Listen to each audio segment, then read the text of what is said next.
오늘은 갈라디아서 3장 26절에서 30절에 있는 말씀을 가지고 믿음으로 인정받는 특권이라는 제목으로 여러분과 함께 말씀을 나누기 원합니다. 이 시간 먼저 말씀을 봉독해 올리겠습니다. 너희가 다 믿음으로 말미암아 그리스도 예수 안에서 하나님의 아들이 되었으니 누구든지 그리스도와 합하기 위하여 세례를 받는 자는 그리스도로 옷 입었느니라. 너희는 유대인이나 헬라인이나 종이나 자유인이나 남자나 여자나 다 그리스도 예수 안에서 하나이니라. 너희가 그리스도의 것이면 곧 아브라함의 자손이요 약속대로 유업을 이을 자니라. 아멘. 기도하겠습니다. 하나님, 오늘 이 시간 우리가 하나님을 믿고 예수 그리스도를 구주로 영접한 자들에게 주시는 특권을 말씀을 통해서 상고하기 원합니다. 이 시간 말씀을 통해서 우리가 하나님의 자녀로 인정받은 것이 얼마나 큰 은혜인지, 또 그로 말미암아 우리가 감당해야 될 책임과 의무는 무엇인지를 돌아보게 하시고 온전히 이 세상에서 하나님의 자녀로 살아갈 수 있는 시간들 될 수 있도록 허락하여 주시옵소서. 모든 걸 감사드리며 예수님의 이름으로 간절히 기도하옵나이다. 아멘. 우리는 이번에 지금까지 한 번도 상상하지 못했던 여러 가지 경험들을 하고 있습니다. 역사적 기록으로만 알고 있었던 팬데믹을 지금 우리는 경험하고 지나가고 있습니다.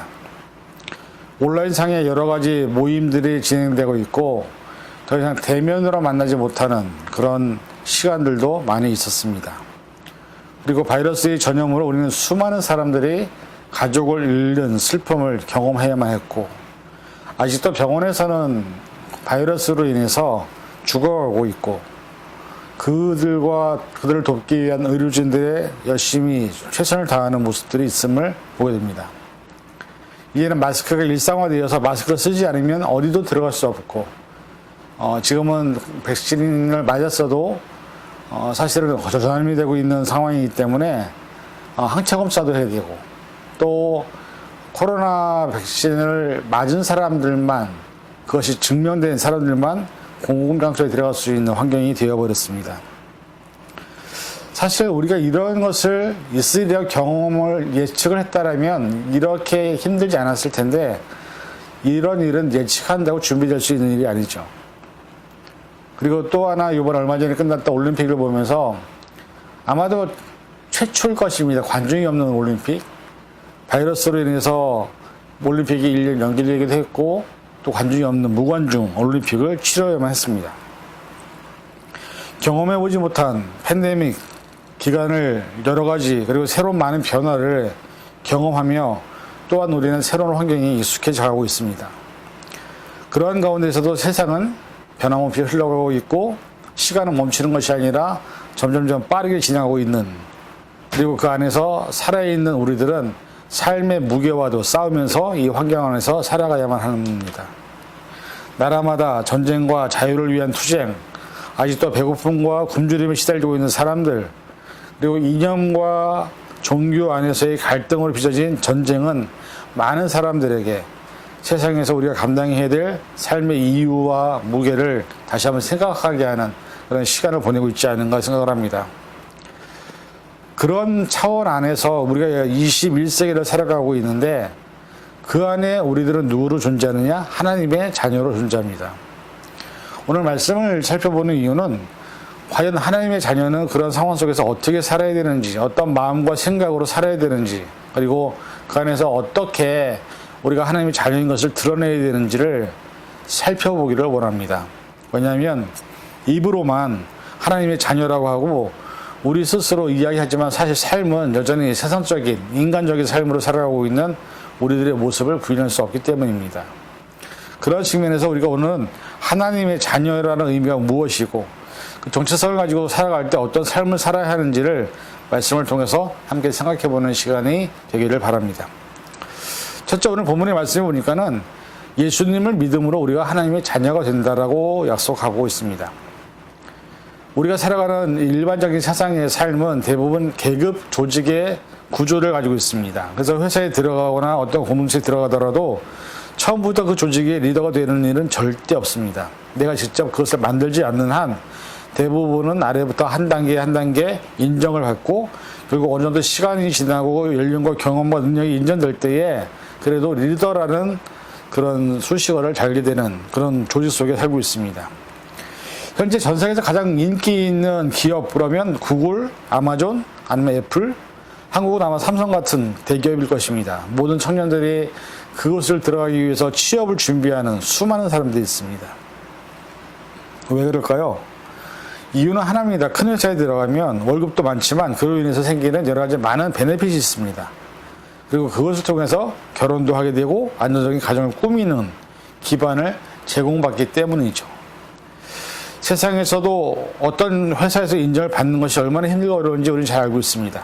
그런데 우리가 하나님의 자녀가 된다는 것이 우리의 노력이나 어떤 모습으로 절대 불가능한 것임을 알고 계십니까? 왜냐하면 우리는 죄인이고 늘 죄 가운데 살고 있는 존재이기 때문에 근데 하나님은 언제나 거룩하시고 순결하신 분이기 때문에 우리의 죄를 가진 상태로는 절대 하나님께로 갈 수가 없다는 사실이죠. 그래서 결국 이런 상황을 깨트리시고 하나님이 가장 크게 베푸신 은혜는 우리가 믿음으로 하나님의 아들이신 예수님을 영접하고 그분이 하나님의 아들이심을 믿고 고백할 때에 그리고 우리가 죄인임을 회개할 때에 그 십자가의 은혜로 말미암아 우리가 하나님의 자녀가 되는 권세를 받았다라고 성경은 말씀하고 있습니다. 요한복음 1장 12절 영접하는 자 곧 그 이름을 믿는 자들에게는 하나님의 자녀가 되는 권세를 주셨으니 이 은혜는 우리의 노력이나 공로나 어떤 행위를 얻을 수 있는 것이 아닙니다.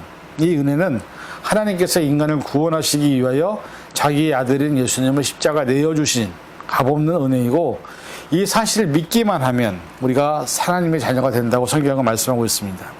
그리고 하나님의 자녀가 된 우리들을 향해서 이렇게 얘기합니다. 누가복음 20장 36절 그들은 다시 죽을 수도 없나니 이는 천사와도 동등이요 부활의 자녀로서 하나님의 자녀임이라. 여러분 이런 놀라운 은혜가 어디 있을까요? 사람들은 자신이 좋아하고 바라고 원하는 것을 가지기 위해서 그에 상응하는 대가를 치러야 합니다. 집을 사든 차를 사든 내가 좋아하는 어떤 것을 살 때는 그에 대한 값을 치러야만 합니다. 그런데 오늘 본문은 우리가 하나님의 자녀가 되는 것에 대해서 어떤 대가를 요구하지 않습니다.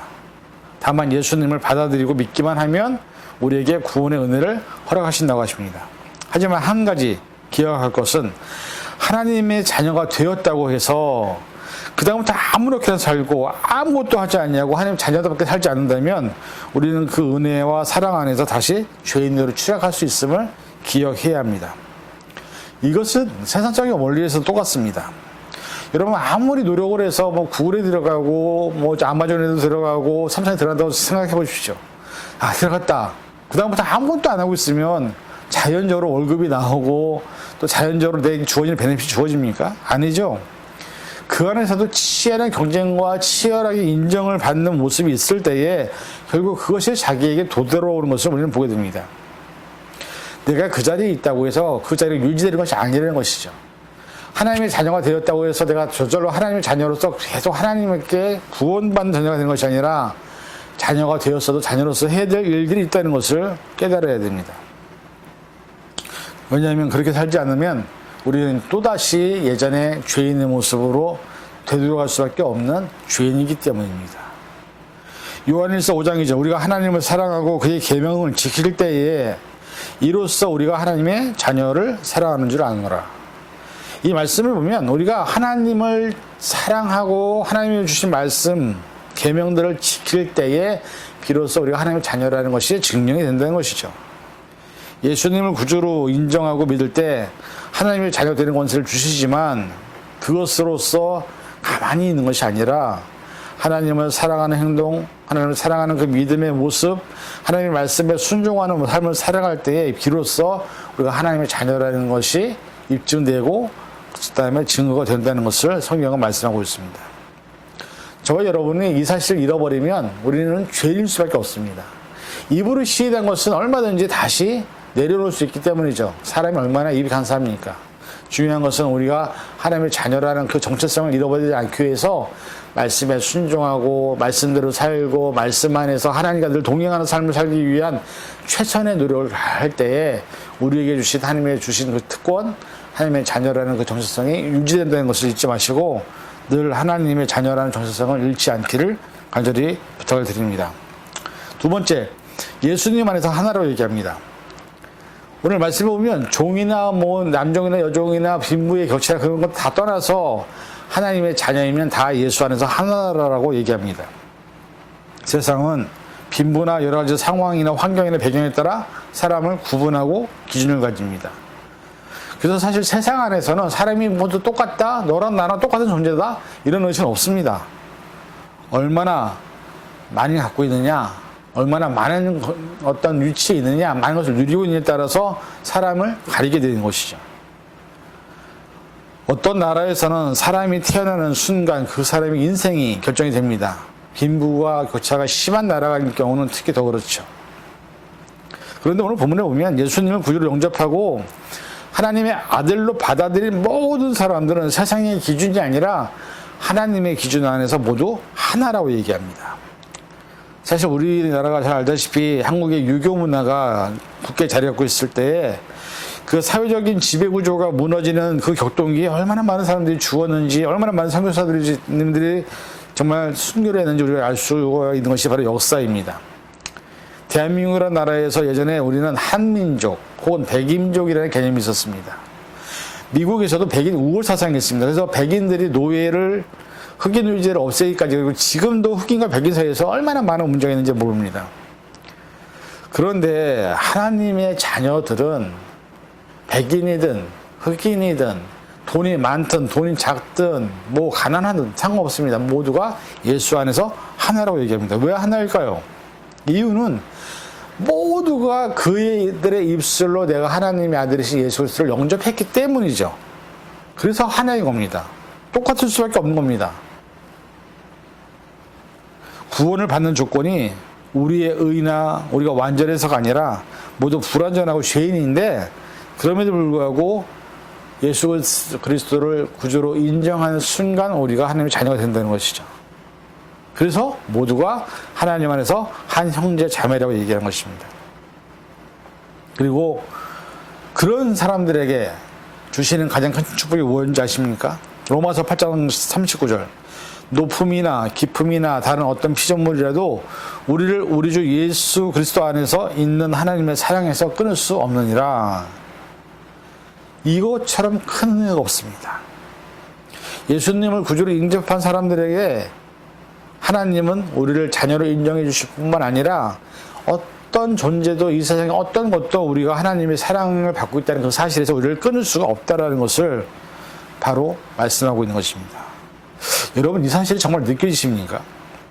느끼고 있다면 우리는 사실은 어떤 사탄이나 어떤 마귀의 공격에도 두려울 것이나 염려할 것이나 걱정할 것이 없습니다. 왜냐하면 하나님의 사랑이 우리를 지키고 있기 때문이죠.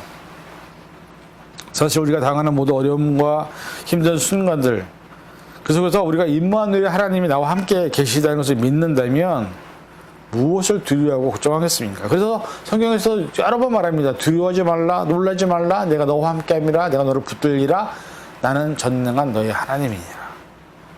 사람은 환경의 동물이라고 얘기합니다. 환경이나 상황이 우리에게 많은 영향을 주는 것은 사실이지만 사람은 언제든지 그 환경 안에서 적응할 수 있는 존재들인 것도 우리가 잘 알고 있습니다. 그런데 사람의 가장 큰 문제가 뭐냐? 바로 두려움, 염려, 걱정입니다. 실제로 이루어지지 않은 일에 대해서 걱정과 두려움이 먼저 앞서게 되면 아무것도 할 수 없는 우리 모습을 보게 되는 것이죠. 그러나 오늘 말씀에서 우리가 하나님의 자녀가 되었고 하나님 우리를 사랑하시는 그 사랑을 지키시고 계시기 때문에 어떤 상황에서도 하나님의 사랑에서 우리를 끊을 수 있는 이 세상에 어떤 것도 없다라고 약속하고 있습니다. 그리고 말합니다. 빌립보서 4장 19절. 나의 하나님이 그리스도 예수 안에서 영광 가운데 그 풍성한 대로 너희 모든 쓸 것을 채우시리라.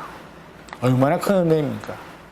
삶을 살면서 우리는 우리의 노력으로 우리의 필요한 것들을 채우려고 노력을 하죠. 그러나 우리 경험해보지 않았습니까? 내가 아무리 노력한다 하더라도 내가 원하고 바라는 것들이 다 채워지지 않습니다. 그런데 하나님은 우리에게 어떤 특권을 주시냐? 하나님의 사랑으로 우리를 붙들고도 계시겠지만 우리에게 필요한 모든 것을 풍성한 대로 너희에게 모든 것을 쓸 것을 채우시리라.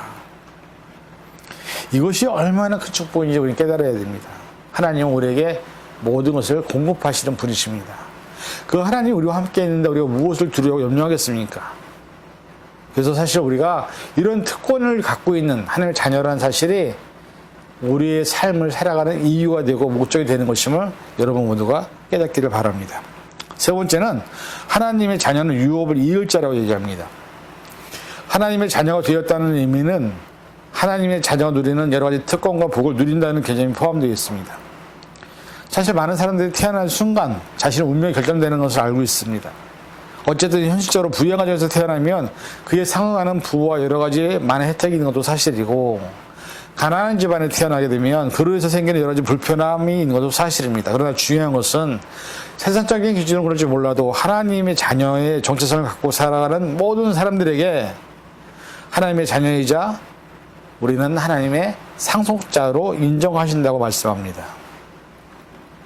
디도서 3장 7절, 우리로 그의 은혜를 힘입어 의롭다 하심을 얻어 영생의 소망을 따라 상속자가 되게 하려 하심이라. 우리가 영생의 소망을 품게 되면 뭘 주신다고요? 우리를 상속자로 인정하신다는 것이죠. 여기서 생각할 것은 이 상속자의 개념이 우리가 세상적인 상속자의 개념과 좀 다르다는 것을 먼저 인정해야 되지 않을까요? 세상에서 상속자 그러면 어떤 개념입니까? 부모가 재산이 많아서 또 뭐 부동산이 많아서 돈이 많아서 자녀가 그것을 그대로 물려받는 상속의 개념을 세상적인 상속이라고 얘기하는데, 성경에서 말하는 상속자의 개념은 우리가 그로 인해서 생기는 하나님의 큰 축복을 받는 것도 사실입니다. 그리고 가장 큰 축복이 뭐냐? 사실 눈에 보이는 돈이나 재물이 아닙니다. 하나님이 나를 지키시고 계신다는 축복, 하나님 내 필요를 다 채우시다는 이 축복이 사실 우리에게 가장 큰 축복인 것을 깨달아야 합니다. 그런데 많은 사람들이 이것을 자꾸 세상적인 축복으로 생각하다 보니까 그것이 안 이루어지면 하나님을 떠나기도 하고 원망하기도 하고 실망하기도 하는 것을 보게 됩니다. 거기에 대해서 히브리서는 분명히 얘기합니다. 11장 7절에 믿음으로 노아는 아직 보이지 않는 일에 경고하심을 받아 경외함으로 방주를 준비하여 그 집을 구원하였으니 이로 말미암아 세상을 정죄하고 믿음을 따르는 의의 상속자가 되었느니라. 믿음으로 노아의 방주를 만들었던 그 사건은 노아라는 사람을 의의 상속자로 인정하는 계기가 되었다는 것이죠. 근데 중요한 것은 이 노아의 방주가 얼마나 큰지 아십니까? 근데 이것을 만드는데 120년이 걸렸습니다.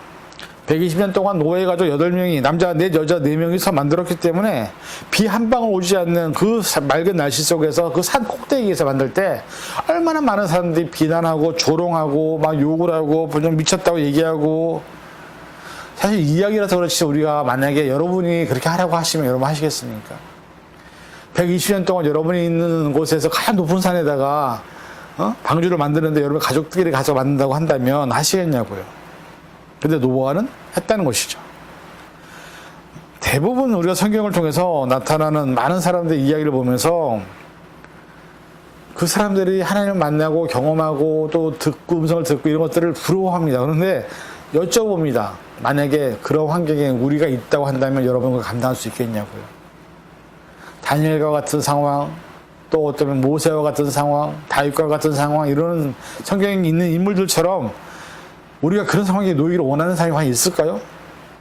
그런데 중요한 것은 하나님의 상속자는 노아가 인정받는 것은 말씀에 순종했기 때문이라는 것이죠. 말씀에 순종했기 때문에 노아는 인정을 받았다는 것입니다. 그리고 상속자가 된다는 의미는 또 다른 의미가 있습니다. 말씀에 순종하는 것도 필요하지만 로마서 8장 17절에 보니까 자녀이면 또한 상속자, 곧 하나님의 상속자요 그리스도와 함께 한 상속자니 우리가 그와 함께 영광을 받기 위하여 고난도 함께 받아야 할 것이니라. 상속자라는 개념은 영광도 받지만 고난도 함께 따라온다는 것이죠. 영광만 생각하는 상속자는 없습니다. 그래서 우리가 하나님 앞에 정말 상속자라는 그 개념을 내가 갖고 있으려면 예수님이 당하신 고난도 내가 함께 받을 수 있는 그런 마음과 그런 모습이 우리에게 있어야 된다는 것입니다. 아마 이것이 우리가 생각하는 가장 싫어하는 것이 아닐까요? 많은 크리스찬들이 복 받기 원합니다. 그래서 복을 달라고 기도를 합니다. 근데 중요한 것은 고난은 싫어하죠. 십자가의 길도 싫어합니다. 좁은 길도 싫어합니다. 그리고 복은 받기를 원합니다. 뭔가 잘못된 게 아닐까요? 세상의 이치에서도 내가 높은 자리에 올라가거나 내 꿈을 이루기 위해서 얼마나 많은 고난의 과정을 겪어야 하는데 그것이 이루어지고 그것을 이겨냈을 때 주시는 게 명예고 명성이고 꿈을 이루는 것인데 하물며 하나님의 영광을 받는 그 자리에 고난이 없다는 것은 말이 안 되는 것이죠. 근데 우리는 너무 세상적인 어떤 방법으로 행복하게만 안전하게만 고난이 없게만을 바라는 그런 모습이 있습니다. 로마서 18장이 이렇게 얘기합니다. 8장 18절 생각건대 현재의 고난은 장차 우리에게 나타날 영광과 좋게 비교할 수 없도다. 이 말을 받아들이는 사람이 얼마나 있을까요? 장차 우리에게 주시는 영광은 너무나도 큰데 우리의 그 현재 당하는 고난과 비교할 수 없어도 크다라고 얘기하는 건데 그렇다고 해서 그럼 고난을 받아들이겠습니다 하고 아멘 한 사람이 과연 몇 명 있겠냐는 것이죠. 우리가 이런 일을 감당할 때 우리의 삶이 하나님 나라가 이루어지는 것이고 우리 가정이 하나님 나라가 이루어지는 것이고 우리 교회에 하나님 나라가 이루어지는 것입니다. 하나님의 나라는 저 멀리 있는 천국에 있는 것이 아니라 이게가 존재하는 왜? 하나님이 내 안에 계시기 때문에 바로 여기가 하나님의 나라인 것입니다. 오늘 우리가 상속자가 된다는 개념이 그냥 복 받는 것으로만 기뻐할 것이 아니라 고난도 함께 받아야 되고 또 말씀에 순종하는 그런 일도 해야 된다는 것을 기억하시고 우리가 정말로 하나님의 상속자로서 삶을 살기를 바랍니다. 결론을 맺습니다. 이 땅을 살아가는 저와 여러분들은 지금 현재 어떤 정체성을 갖고 있습니까? 하나님의 자녀라는 사실이 내게 복을 주실 때만 내가 바라고 원하는 기도 제목이 이루어질 때만 받아들이고 난다면 우리는 진정한 하나님의 상속자가 될 수가 없습니다. 하나님의 자녀이기 때문에 하나님의 상속자이기 때문에 받아야 될 고난과 핍박과 어려움이 올 때에도 우리는 그것을 감사함으로 받을 때 하나님은 그 안에서 우리를 사랑으로 지키시고 인도하시는 것입니다.